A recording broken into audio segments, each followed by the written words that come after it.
Welcome back to Still on the Air. I am David Pierce Anderson, and joining me is Jackson Nuff Said Touchberry. Thank you. Have a nice night. Nuff said. Yeah. What else is there to add?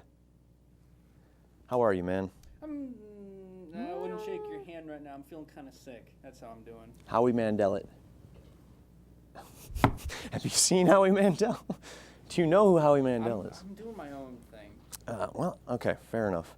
So you're sick. I mean, is this cold? Is this flu? Is this mental? Hopefully just, all the above. Hopefully just a cold. Yeah. That'll be over soon. You know, snow. Yeah. Is that it? I think my body is rejecting it entirely. Alrighty. When was that? Was that Thursday? Friday? Something? Friday. Friday. Right, because I woke up and I have a mirror right in front of me. I have a window right to the next to me when I'm laying in bed. I woke up and it was just white out there. I'm like, are you kidding me? So I saw it in a mirror first, which that's kind of rude. Yeah. I'd rather see without the reflection, but like a basilisk. You got no one else to blame on that one, actually. Why? I mean, Nature didn't set up your room. oh, okay, fair point. You did actually. You put my bed where it was. You're welcome. Yeah, thank you. I do appreciate that. I was on crutches, so Anytime. you really helped out on that one. It's so still on the air. We're back. We took a week off last week. Yep. Went out and voted. You happy with? I'm happy in Michigan. Yeah, Michigan. Yep. Well done. And your voting was a success. I think it was busy, right? Ypsilanti? Yes, it was very busy. Yeah. You went early. I did, and it was at off hours, busiest I've ever seen it. Really? For every election I've ever been there. Well, that's very encouraging. Yeah, it was. Pretty smooth though process. There wasn't too many. We did not have Controversy? hiccups, luckily. I was nervous, but I shouldn't have been. That's good stuff. Yeah, I went home. Went out to Royal Oak and took the day off, so we didn't have a show here. First class got canceled to vote, and then so I skipped my second one and just spent the day out there, and pretty smooth. Nice. Pretty well done. Yeah. Anyway, so if you didn't go vote, there's always 2 years from now, but you should have voted this time, anyways. All right. We're going to get into our non-sponsor. Today's non-sponsor is the Mr. Rogers Funko Pop. The iconic likeness of Fred Rogers has finally been brought to the Funko Pop family, bearing all the familiar traits of the well-loved man, garbed in a popping green cardigan, wearing those all-too-familiar tennis shoes, and bearing the neighborhood trolley. This figure will be an addition to your collection that will soon brighten up your neighborhood. So, won't you please, won't you get this figure? Did you ever watch that show? Oh my God, I love that show. My brother loved that show, but up until he took off, he put his cardigan on and changed his shoes. That was it. After that, he was done. Well, that's the beginning of the show. Yeah, that was enough, I guess. He thought he looked better in the suit. No, he preferred the cardigan, and he was happy to see that he got into it. And then he was like, okay, he made it into the cardigan. I can rest easy now. Oh, so his favorite part was him actually putting the cardigan on. Yep. Wow.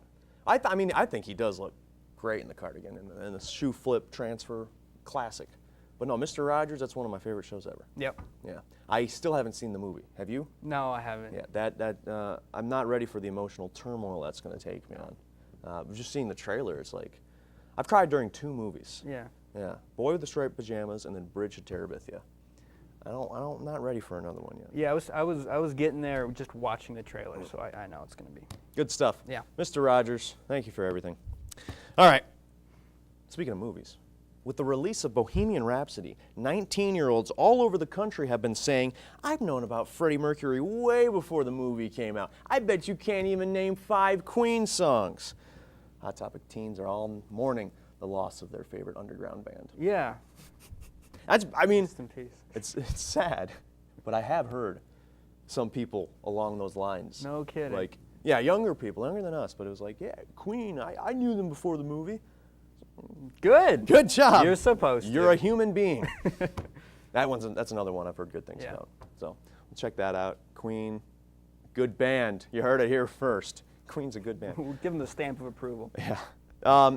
I'll do the joke now. And I used the term joke lightly. Today's theme was snacks that don't smile back. Aggressive snacks. So first one is endangered animal crackers. Well, you know. That's a good one. Yeah, oh, thanks. Yeah, that's a good one. By your booming laughter, Yeah. I've really felt the love on that. Yeah. Appreciate it. They don't get better. Going to go to another story now. I actually wrote some this week, so I may as well say them. A recent survey has revealed that nearly 7,000 black and white TVs are still in use in the UK. Can you believe that? No. 7,000 black and white TVs. But granted, it's the UK. They still have a queen going on, so what do they know? What do they know? I couldn't believe that because, like, I think half of TVs in circulation are connected to the internet.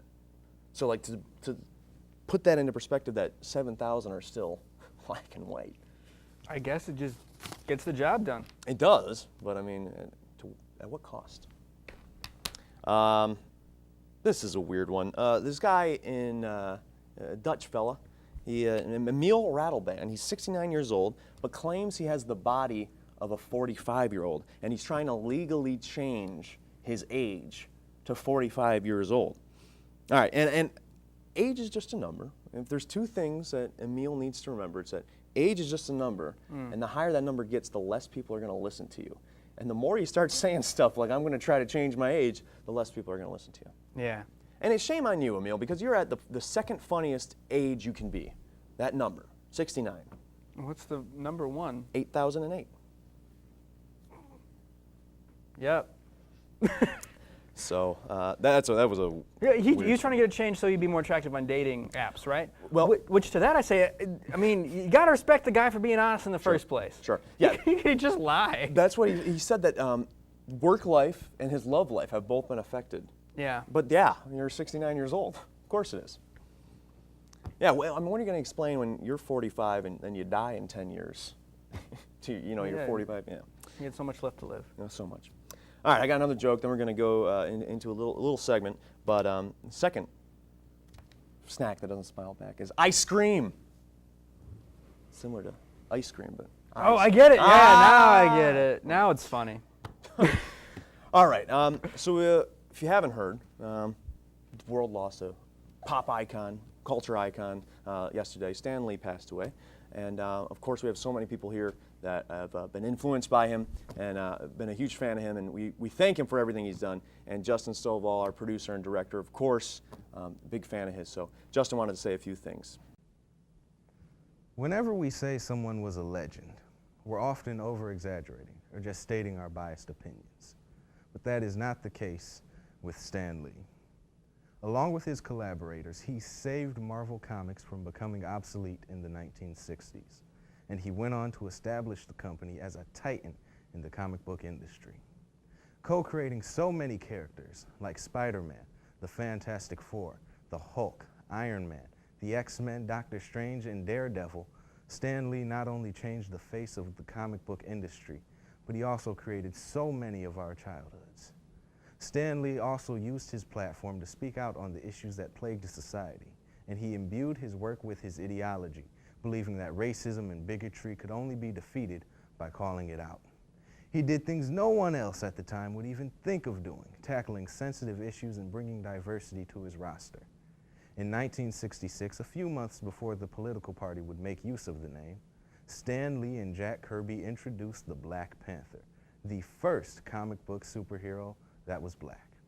Not only was this character not a caricature of black people, but this was a black king of the most technologically advanced nation on earth, created in a time when many white people wouldn't even drink out of the same drinking fountain as a black person.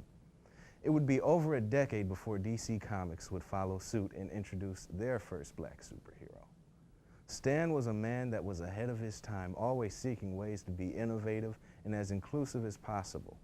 He wasn't a perfect man, but he always strove to do his best, and he left us with a legacy that we can always seek to learn from. I know I personally am going to miss him greatly. He was an amazing writer, creator, and man. Rest in peace, Stan. It's well deserved.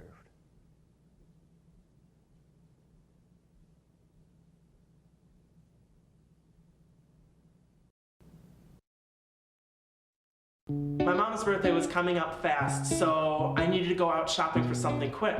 I needed to move money from my savings to my checking account so I could use my debit card at the mall. I cracked open my laptop, hit the bookmark from my bank, and entered in my username and password. What the heck? I got sent back to the home page. So I entered in my username and password again, made the transfer, and went to the mall where I found this cool little necklace for my mom.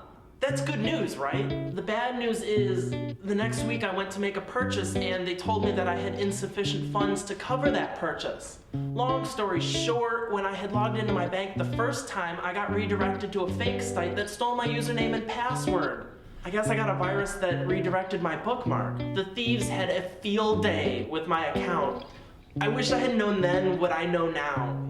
You have to check and make sure you're really on your bank's website. This can be done by either recognizing an image you've selected or clicking a lock or VeriSafe icon and comparing the bank's web address to a web address you've got on our certificate. My name is Luke, and I'm trying to be e-safe.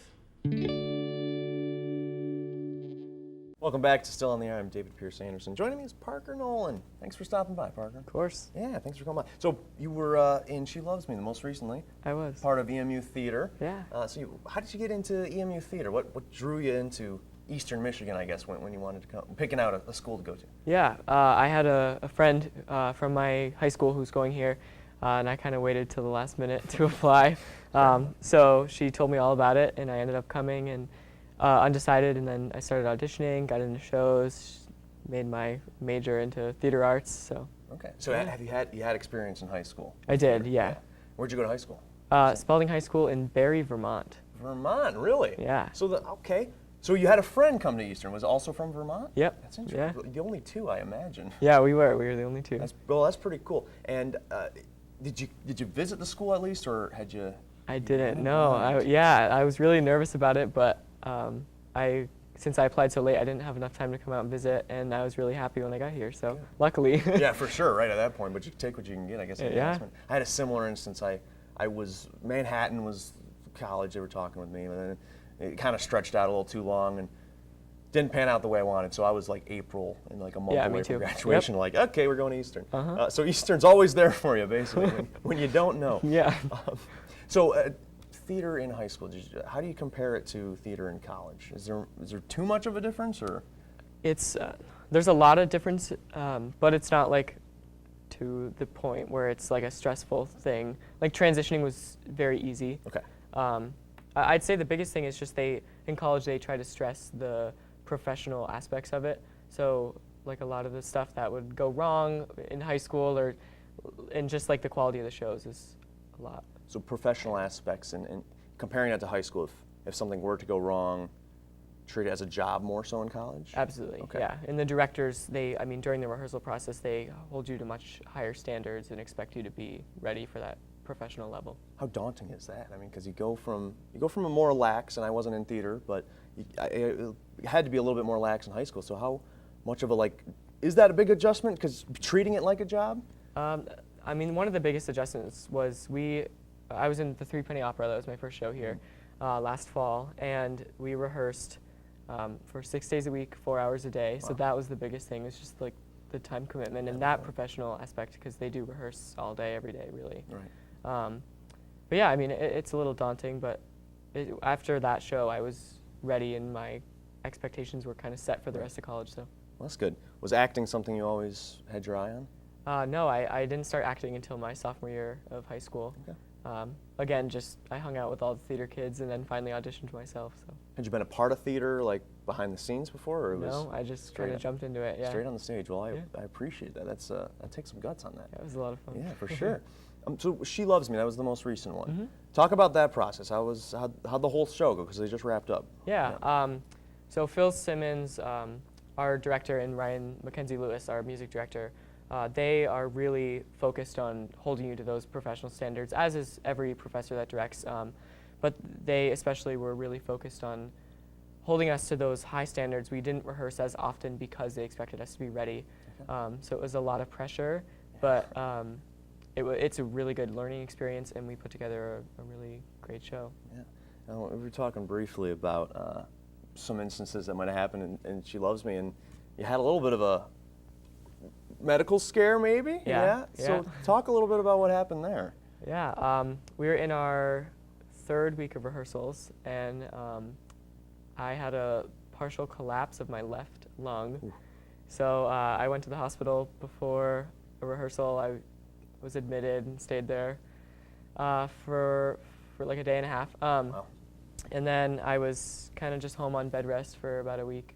So I missed a week of rehearsals. That was definitely not not not ideal helpful, with those kind of work schedule. yeah, but I managed. And so was it from just overworking it, or was it just kind of like ready to go? I mean, what happened? Yeah, it was just apparently it's a medical condition called spontaneous pneumothorax. That's the fancy name.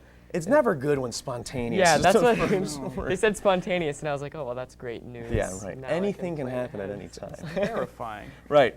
Yes, and also the rest of the word, but spontaneous lung don't work no more, basically. Yes, yeah, exactly. And so what's that? Is it just resting and not speaking? How do you get back from that? Yeah, sometimes they have to do a surgery. Luckily, in my case, they said it had started to reinflate by itself, so they just sent me home to rest for about a week, and it slowly built itself back up, I guess. Oh, well, I'm glad it didn't. Yeah. Anything more serious. Yeah, could me happen, too. And surgery was avoided, so that's a good thing. Yeah. You're talking about. I think you're gonna have to head out here pretty early, but you're going to an audition tonight, or is it you're working on a Not- professional? Yeah. Yeah. I'm a assistant stage managing a Okay. professional production tonight, and I have an upcoming audition with the same company. so. Okay. So you're staying very busy. Yeah, you as always. Can't get enough, right? So where's the one you're working on the production for, which you're heading to tonight? Where's that at? Yeah, they're producing Hello Dolly at the Encore Musical Theater Company in Dexter, Michigan. Okay. So Yeah, Dexter. I love Dexter over there. Yeah, and it's then great. the one you're trying out for? It's the same company. It's the musical Next to Normal. Okay. Yeah. Is there a dream role you have? I mean, I know I try to ask man. this, and I know I put everyone on the spot when I ask it, but I'm going to keep asking. Yeah. It. I mean, is there some role that you've seen in theater that kind of draws you? Yeah. Maybe fits your personality. I think everyone has that, and I think everyone also has like a set of them. If I had to put one at the top, I think it'd be the MC in the musical Cabaret. Okay. It's just a super fun part. It's my favorite musical, so Yeah. that'd probably be it if I had to choose one. How long have you been singing?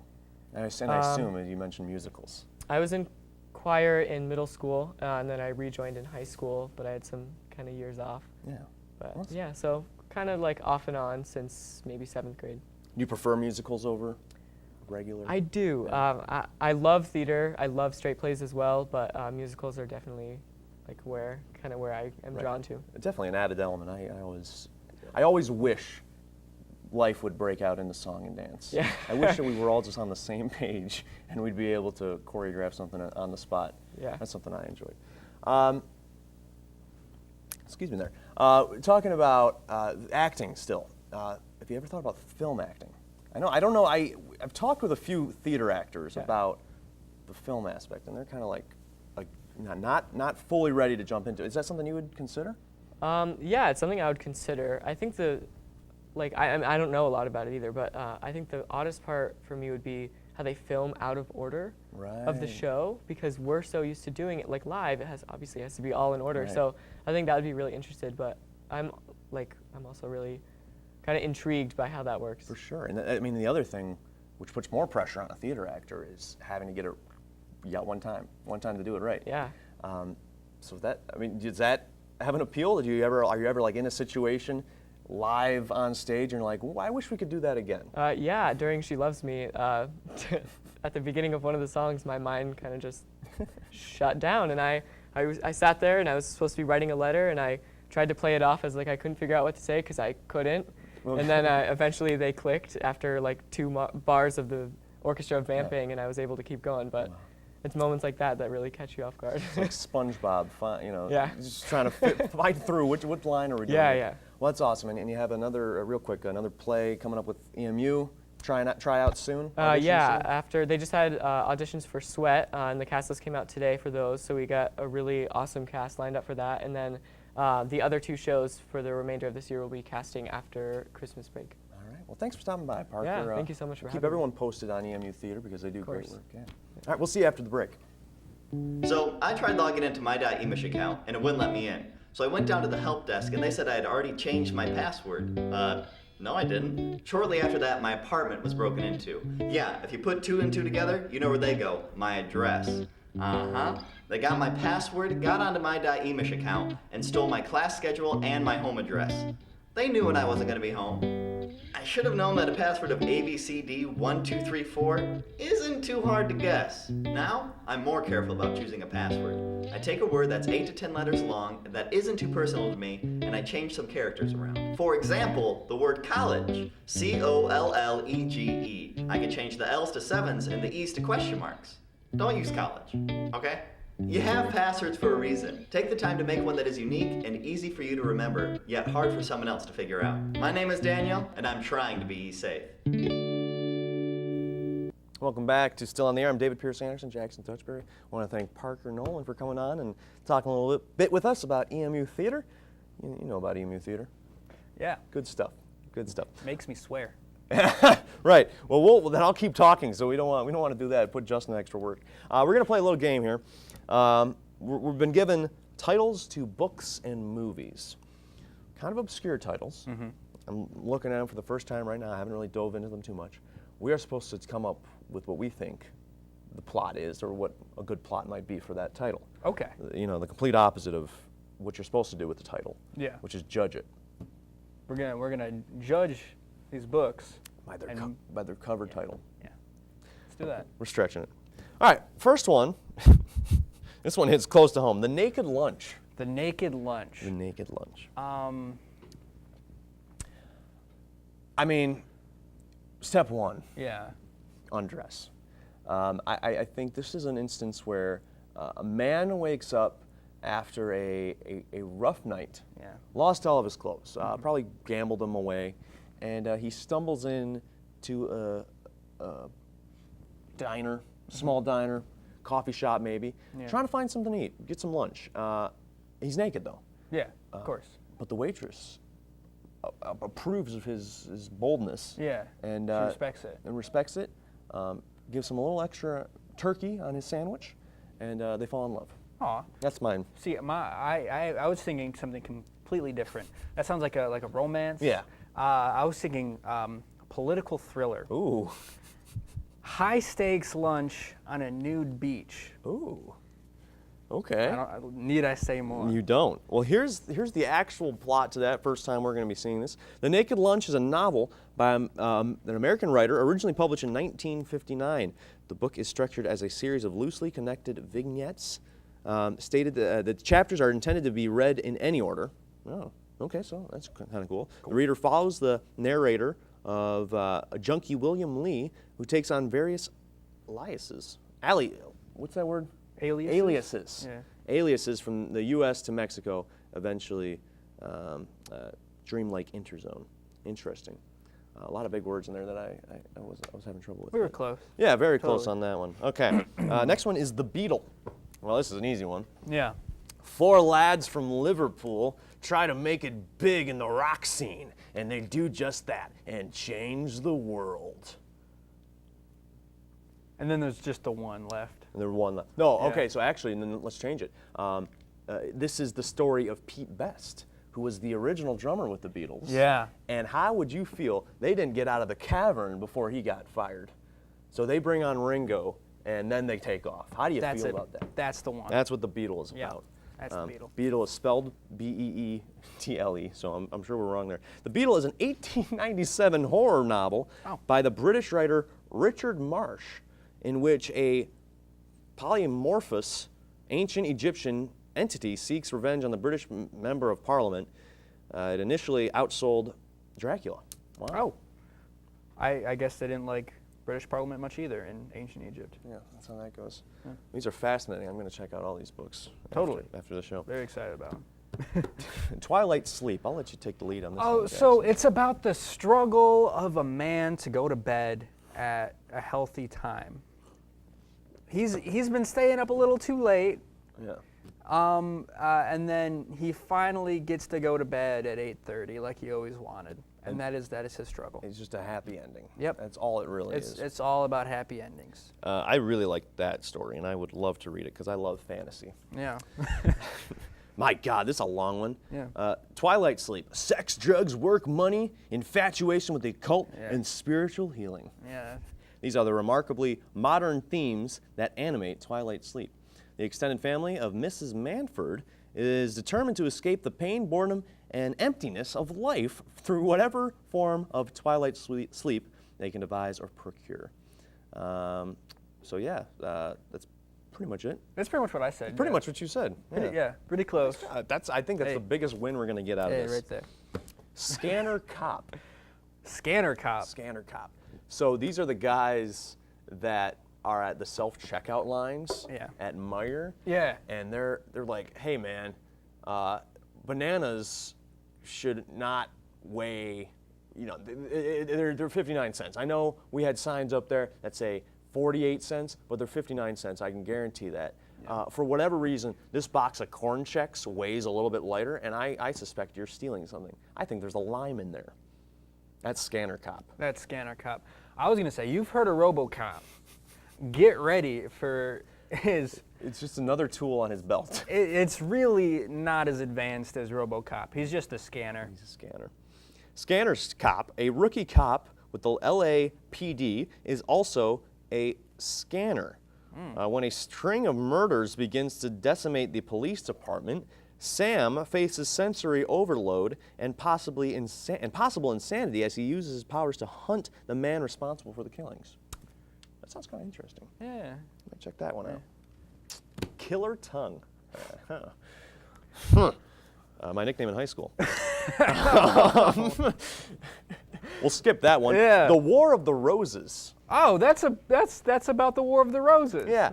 So Axl Rose and Pete Rose had Yeah. a real feud going on. One guy broke up Guns N' Roses. The other guy broke up betting and baseball. Yeah. And they two band together and just battled the rest of the world. I like that better. That's War of the Roses. Actually, War of the Roses is a married couple try everything to get each other to leave the house in a vicious divorce battle.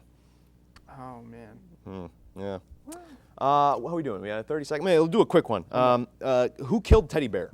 Oh, that's about... The guy that killed Teddy Bear. Yep. Jim? Yeah. Jim. Jim killed Teddy Bear. And Oh, that's a long one. I can't find it anywhere. Oh, there it is. In New York, a disco hostess is stalked by a sexual predator, and she requests help from a Vice Squad detective who takes personal interest in the case. That's a great one to end on. Shucks. We'll be back. I'll say some jokes after this.